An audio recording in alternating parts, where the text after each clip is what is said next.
Welcome back to Pulse of the Port. You know, it's a bonus in the port business that sometimes when you run out of land, you can just make more. This is all new ground here at ITS. They're making way for a complete new landfill project that will give them a little breathing room as bigger ships come into the port.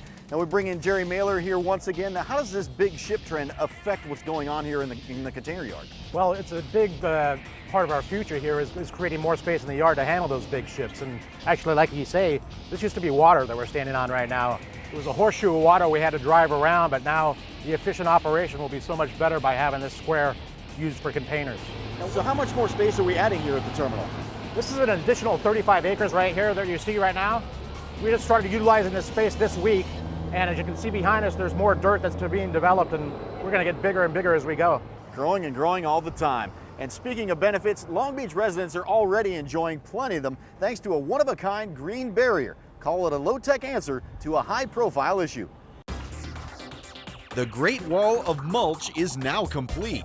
Thanks to a partnership between the Port of Long Beach and the city, a new innovative green sound barrier has been built to separate this West Side neighborhood park from the sights and sounds coming from the Terminal Island Freeway, which is a key gateway from the port to major distribution centers inland. And the reason why we think this is so important is because it's an opportunity for the Port of Long Beach to show the community that along with the economic benefits, we can also be a partner in making sure that the impacts on the community when it comes to pollution and things like that are positive.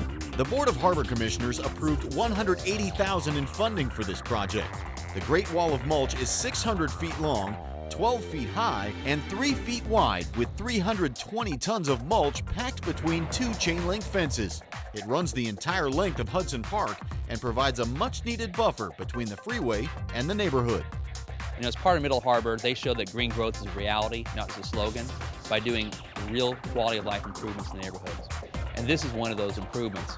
So over time, we're not going to do it just here in Hudson Park, but all the way from PCH to Willow, we're going to show that you can have goods movement, you can have the economic benefits without hurting quality of life. This cost-effective, environmentally friendly mulch wall may be the first of its kind in the United States. As a barrier between Hudson Park and the Terminal Island Freeway, the mulch wall is hoped to reduce visual blight and noise pollution. Port staff will schedule regular testing of the wall's effectiveness in reducing noise from the freeway. We have the finest environmental staff at the Port of Long Beach. We're very proud of all the milestones and achievements that we've been able to achieve over the years, and we're very, very pleased to be able to partner with the city and community on this. To visit the Great Wall of Mulch, visit Hudson Park on Webster Avenue between Hill and 23rd. And to learn more about the Port's environmental projects, visit polb.com. Once again, we're here at ITS, and I am in the middle of a massive construction site. They're going to be moving all of this dirt around to sculpt some new space and expand their container yard. And speaking of sculpting, check out one of the highlights of summer at Granada Beach.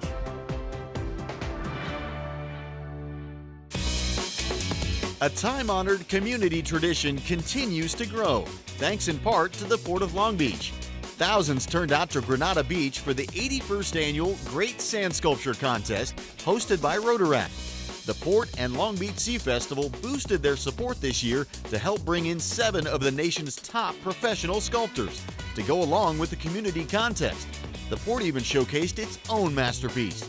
It's just a fun way to engage with the community, let them, kind of talk about the port in more of a fun and creative way. This is everyone's seaport, and we want everyone to know that. We want everyone to know what we're doing.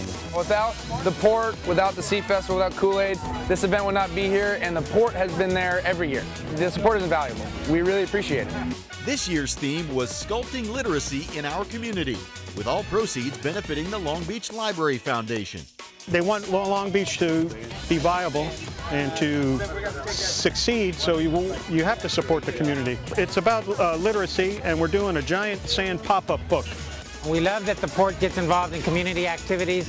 This is a type of event that brings the community together. We thought about the train that could, and so we said, I think I can, because I think that's the way everything should be. The city of Long Beach is a great community to live in, and the more everybody knows about what goes on within the city, the better for everyone, I think. At 4 generations and counting, the Great Sand Sculpture Contest is just one of many community events the Port of Long Beach is proud to support. If you'd like more information on our outreach activities, Visit POLB.com/community.